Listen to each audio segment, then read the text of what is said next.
Hello again, family and friends. This is Hadasha Shulamite. I am out taking a walk. It's a cool, crisp day. Anyway, blessings to all of you. Please remember to like, share, and subscribe. Now, today I have a question for my viewers.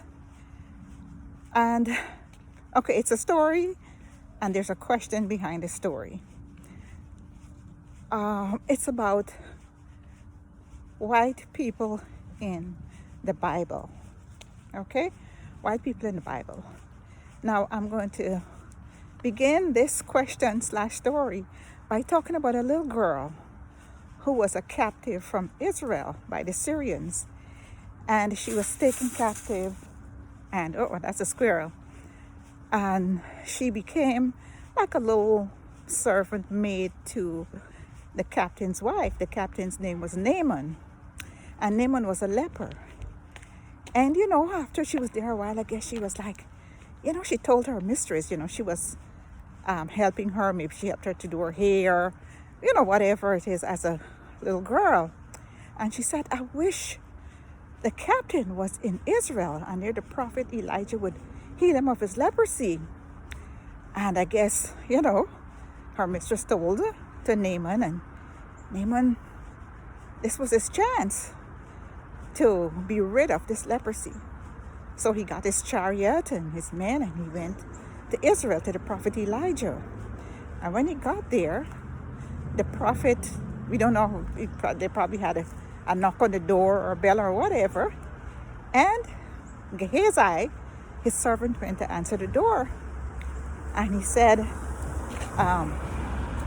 of course he came to see the prophet Elijah. So Elijah, he went back and he told Elijah what Naaman wanted. And he said, okay, go and tell him to go and dip 7 times in the river Jordan. And Naaman didn't like that because, he's a big one in the captain army in Syria. And, Syria had taken Israel captive and everything. So how dare he not come to the door? He thought he would have come and say something to him and maybe pray to his God or wave a wand over him or his staff or whatever for him to be healed. And that did not happen. So he was not happy. So his servant said to him, well, what does it matter if he had said to go into another river? But, we came all this way. Go ahead and do it. So he went to the river Jordan. And as the story have it, he dipped 1, 2, 3, 4, 5, 6, 7. And he came up clean. And I can just imagine the rejoicing. I can imagine the high-fiving and the jumping up and down. Because his skin, it was even better than it was before. Because, when God heals you, you're healed. And so he decided to go back to the prophet Elijah and give him the gift that he had brought. So, of course, Gehazi answered the door. And I guess he went back and he told Elijah. And Elijah said, no, we're not accepting gifts. It's okay. And Gehazi probably thought, man, all that stuff, what I could do with that, and some nice clothes and the silver and the gold, that stuff that he brought as gifts. So he had to go back and tell Naaman what the prophet said. And, Naaman tried to insist and said no. Well, after he left, Gehazi thought about it. He was like, oh my goodness, what I could do with that money? What I could do with those clothes? So he ran after him, after the chariot. And he said, listen, my master, the prophet says that he has some people come from afar away and they, they can use some of this stuff.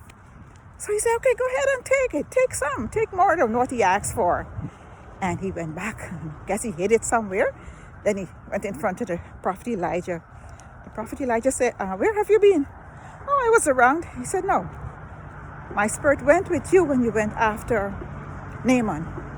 He said, the leprosy that he had, it will come on you and your generations forever. The Bible says he went out from the prophet white as snow. Okay? Now, those were the white people in the Bible. There was Miriam, who became a leper. Of course, it was for a couple of days because her brother prayed for her, Moses, and God healed her. There was another time when God had called Moses and to demonstrate the miracles that he was going to do in Egypt. He told him, he said, put your hand in your bosom. He put his hand in his bosom. He said, take it out. And it was white. It was white. He said, okay, now put it back. And he put it back. And he took it out and it was as the other. Now back in those days when you're a leper, because it was a curse, you could not be among the regular population. They lived in caves and different places and so on.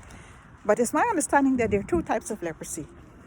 There's one that where your color changes, you become white, you might have a few blotches. And then there are other times when you are full of sores and things like that. So I'm thinking that with Naaman, it was probably his complexion, maybe the blotches and whatnot, but maybe not the sores. So anyway, he went back home, and I can well imagine the rejoicing and all that kind of stuff. Okay, my point is, why is it that a group of people would be comfortable with being called white? As human beings, it's associated with a curse. Now there are other nations, there are Chinese, there are Filipinos, there are even some Indians that are as light in complexion as the so-called white. So I would like to know, somebody inform me, why is it that a group of people would accept being called by a curse, so to speak? Because sheets are white, we have white horses, we have white clothing, but a white human being it's not natural. It's not, I don't understand it. And for a long time, it has bothered me. So let me know in your comments, where did it come from? Because like I said, there are lots of other races of people, nations, that are light in complexion, but they're not called white. So why is it that Caucasian or European people, just like to be referred to as white? I'm really baffled. I really am. Somebody please help me to understand this. Okay? God bless you all. At the end of the day, we're all God's creation. I know that there are some, I've heard many people say, oh, white people are leprous people. I don't believe that. I believe that there are lighter complexion for whatever reason. God created us like the flowers. We come in all different colors and shapes and features. God is an awesome God. Even the snowflakes are different, and they come down by the millions. And they have discovered that not two of them are the same. We are beautiful. It doesn't matter where we come from. But I'm just curious. If you know, drop me a comment in the bottom and let me know. God bless you. And remember, read your Bible, because Jesus is coming and he's coming soon. It's beautiful out here. Have a wonderful day. Bye.